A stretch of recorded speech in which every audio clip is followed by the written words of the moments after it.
सलाम मेरे अजीज पंखों। आज मेरे वाइपर के डंडे के निशाने पर ना बहुत सारी चीजें हैं। हम स्टाइल अवार्ड्स ट्विटर पे ट्रेंडिंग में इसलिए था क्योंकि 10-12 एक्ट्रेसेस ने अपने कंधे नंगे करने का फैसला कर लिया। कुछ लोग अंडर ड्रेस थे और कुछ लोग ओवर ड्रेस्ड थे। मुझे तो खैर ये अवार्ड शोज पहले दिन से ही बहुत मनहूस लगते हैं। शोदियां मारने के अलावा इनमें कुछ भी नहीं होता। मुझे तो अवार्ड्स और टैक्स से ही बहुत चिढ़ है कि भाई किसी की अप्रूवल और वैलिडेशन की हमें क्या जरूरत है कि हाँ भाई तू अच्छा एक्टर है और हाँ भाई तू अच्छी डांसर है। लेकिन अब जब ये शोज होते हैं ना तो हमारी खवातीन एक्ट्रेसेस मुझे इतनी तरसी भी पता नहीं क्यों लगती है कि एक ड्रेस जो उन्होंने जल्दी में खरीद लिया था बहुत पैसा लगा के, उसको क्योंकि पहनने का मौका नहीं मिलता। ये मौका है तो चलो जी पहन लो, चाहे वो वाला ड्रेस पहन के तुम सर्कस की बंदरी क्यों ना लग रही हो। और ज्यादा दुख तो मुझे इस बात का होता है कि इतने घटिया लगने के लिए ये लोग डिजाइनर्स को पैसे दे के कपड़े बनवाते हैं। बल्कि इस बार तो मुझे लगा कि इन बेचारों को, एक्टर और एक्ट्रेसेस दोनों को, किसी ने ये कह दिया था कि ये हम अवार्ड्स नहीं है बल्कि मेट गाला है। बेशक तुम लोग कॉकरोच बन के आओ या दरियाई घोड़ा बन के आओ, अब नंगे बाजू नंगे कंधों के बाद भी बंदा प्यारा ना लगे ना तो फिर बंदा अपने एक्सपोज एरियाज को आग ही लगा दे। मैं कहती हूँ अब अलीज़ा शाह को मैंने ट्विटर पर फिर से ट्रेंडिंग में देखा, हालांकि वो वर्स्ट ड्रेसिंग में नहीं थी। बेचारी मुझे ना घर के सबसे छोटे बच्चे की तरह लगती है जो कि इजीली एक्सेसिबल होता है ना, इसलिए घर के बड़े उससे काम भी करवाते हैं और हर वक्त बिला वजह उसकी बेइज्जती भी करते रहते हैं। ठीक है यार, बेचारी लड़की एक डिफरेंट फेज से गुजर रही है, ये भी ठीक नहीं है ना कि हर हफ्ते तुम लोग उसको ट्रेंडिंग में ले आओ। अब देखो उसका ड्रेस शॉर्ट भी हो सकता था, उसके गोडे गिट्टे भी एक्सपोज हो सकते थे, पर नहीं है। अब इसका हल तो मुझे ये नजर आता है कि इन्हीं को ना एंटरटेनमेंट इंडस्ट्री ही बंद कर देनी चाहिए, जो कि मुझसे पूछो तो जरूर बंद होनी चाहिए। और ये अवार्ड शोज तो बिल्कुल ही बंद होने चाहिए। और अगर बहुत ही ज्यादा चुल मच रही है कि नहीं हमने तो करवानी है, तो फिर एक ना ड्रेसिंग कोड रख दिया जाए कि भाई ये पहन सकते हो और ये नहीं पहन सकते।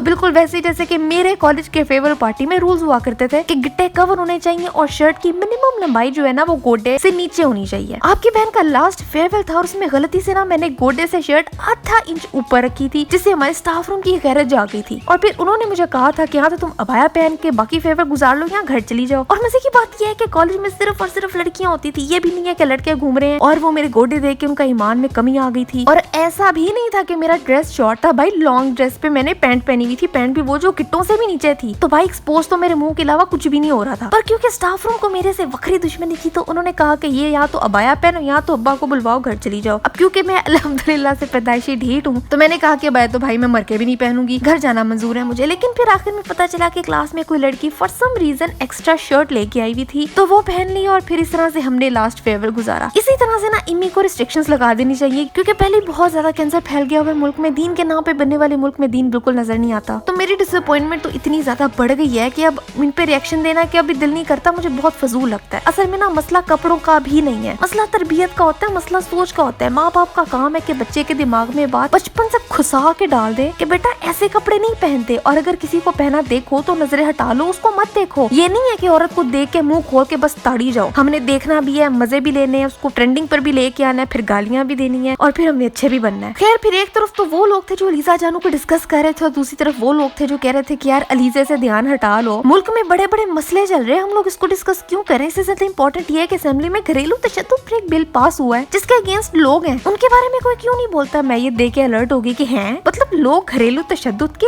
हक में, लोग चाहते हैं कि वो अपनी बुढ़ियों को मारे। जब छानबीन की तो पता चला कि बिल में घर के हर फर्द को अनटचेबल बना दिया गया है और लोगों को ज्यादा मसला इस बात से है कि माँ बाप तरबियत के लिए भी अपनी औलाद को ना तो डांट सकते हैं, ना मार सकते हैं, ना ही उन पर नजर रख सकते हैं। और अगर वो गलत काम करता है तो उसको रोक भी नहीं सकते हैं, जिससे टू बी ऑनेस्ट मुझे भी मसला है। बच्चे इतने ढीठ होते हैं कि जब तक उन्हें दो ना लगाई जाए बात उनके दिमाग के अंदर नहीं घुसती। तो अगर माँ बाप ने बच्चे को धमकी भी लगाई है कि अगर तुम अच्छे नंबर ना ले गए तो तुम्हारा फोन छीन लेंगे, तो बच्चा पुलिस को जाके कह सकता है कि मेरे माँ बाप मुझे मेंटल टॉर्चर कर रहे हैं, अरे चुप के जेल पाओ। तो ये बच्चों वाली बात ना मेरे भी पल्ले नहीं पड़ी, तो इस पॉइंट को बिल में नहीं होना चाहिए था। और रही बात मियाँ बीवी की, तो उसके हक में मैं हूँ। इसी वीक एक वीडियो आई थी जिसमें पेशावर में आई गेस घर के मर्द औरतों को पागलों की तरह पीट रहे थे। I'm not sure कि उनका रिलेशनशिप आपस में क्या था, कोई कह रहे कि वो भाई थे, कोई कह रहे कि वो चाचा थे, आई डोंट नो। मैं यहाँ पे वीडियो लगा भी नहीं सकती क्योंकि सेंसिटिव टॉपिक है और मैं तो खुद भी नहीं देख पाई, बहुत बुरा पीट रहे थे उनको। और मैंने अपनी रियल लाइफ में भी देखा है कि शौहर अपनी बीवियों को कपड़ों की तरह धो रहे होते हैं और इस्लाम तो भाई ये सब करने की इजाजत नहीं देता। औरत को हल्का सा मारने की इजाजत है, ये तो नहीं है कि उठा उठा के पटको उसको। और फिर लाजमी नहीं है कि अब्यूज सिर्फ फिजिकल होता है, mental abuse is a real thing जो कि औरतों को फेस करना पड़ता है। मैं कोई अनोखी बात नहीं करी, हम सब जानते हैं कि औरतों को बात बात पर जलील करना, दूसरी शादी की धमकियां देते रहना, तलाक की धमकियां देते रहना इज अ रियल थिंग। और ये सब अगर तुम्हारे घर में नहीं होता तो बहुत मुबारक हो, तुम बहुत खुशकिस्मत हो, लेकिन इट इज अ रियलिटी। आपके घर के बाहर भी एक दुनिया बसती है और जो जो औरतें पिट रही है ना उनको प्रोटेक्शन के लिए कोई ना कोई लॉ जरूर होना चाहिए। अगर शौहर जानवर बन गया ना तो औरत पुलिस के पास जाके मदद ले सके और उसको तहफ्फुज़ दिया जाए। ये दो बातें हैं कि जो मुझे मुझे ठीक लगी हैं, और जो बाकी के चवले हैं बिल में वो तो जाहिर नहीं होनी चाहिए, फ्लॉज तो हैं, तो इसमें ना थोड़ी सी करेक्शन की जरूरत है। बाकी खैर तुम लोग बताओ, तुम लोगों की क्या राय है कि ये वॉर शोज होते रहने चाहिए, इनको बैन कर देना चाहिए? मुझे सब नीचे कमेंट्स में लिखो।